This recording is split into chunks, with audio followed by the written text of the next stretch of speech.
وہ جو صحیح بخاری کے اندر حدیث ہے، سیدہ عائشہ سلام اللہ علیہا کہتی ہیں کہ نبی علیہ السلام کی بیماری کے دن چل رہے تھے آخری، میرے بھائی عبد الرحمن بن ابی بکر تشریف لائے اور ان کے ہاتھ میں مسواک تھی. نبی علیہ السلام نے مسواک دیکھی تو اشارہ کیا، تو وہ مسواک حضور نے لی، لیکن آپ اپنی بیماری کی وجہ سے اسے چبا نہیں سکے.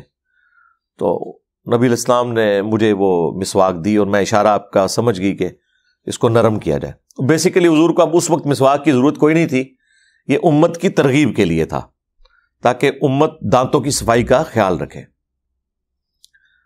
تو سیدہ عائشہ کہتی ہیں کہ وہ میں نے چبا کے نبی علیہ السلام کو دی اور پھر نبی علیہ السلام نے وہ استعمال فرمائی.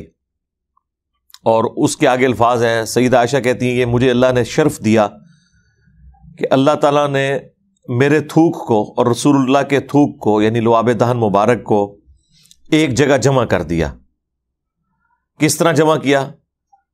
پہلے جب حضور نے چبائی، آپ کا تھوک مبارک لگا، نہیں چبائی گئی تو حضرت عائشہ کو دیا، تو نبی علیہ السلام کا تھوک مبارک سیدہ عائشہ کے منہ میں چلا گیا. پھر انہوں نے چبا کے جب دی، پھر وہ سیدہ عائشہ کا تھوک نبی علیہ السلام کے دہن مبارک میں چلا گیا. اب ان کے لیے تو یہ بہت بڑی سعادت تھی نا. آج کا بندہ وہ جذباتی افلیشن تو نہیں سمجھ سکتا نا.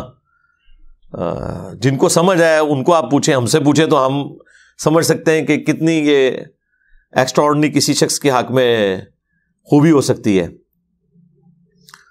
تھوک مبارک تو بہت بابرکت چیز ہے حضور کی. بخاری مسلم میں کئی احادیث ہیں، آپ نے اگر لعاب دہن کہیں لگا دیا ہے تو مریضوں کو شفا ہو گئی ہے.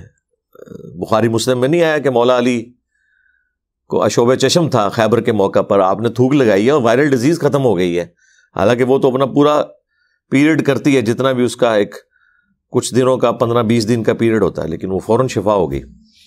پھر بخاری مسلم میں کئی احادیث ہیں، کسی کھانے میں آپ نے ڈالا 10 کا کھانا 300 کو کفایت کر گیا اور کھانا اتنے کا اتنا ہی رہا.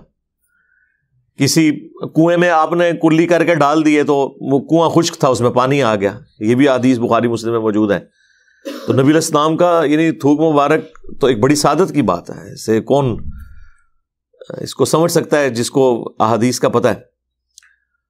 تو وہ اما عائشہ کے اس میں الفاظ ہیں کہ اللہ تعالیٰ نے میرے تھوک کو اور رسول اللہ کے لعاب دہن کو ایک جگہ جمع کر دیا اس دن جو رسول اللہ کی دنیا کی زندگی کا آخری دن اور آخرت کی زندگی کا پہلا دن تھا. تو اما عائشہ نے پھر یہ بتا دیا کہ موت کا جو دن ہوتا ہے نا وہ آخرت کی زندگی کا پہلا دن ہوتا ہے. یعنی آخرت وہیں سے سٹارٹ، قیامت سٹارٹ.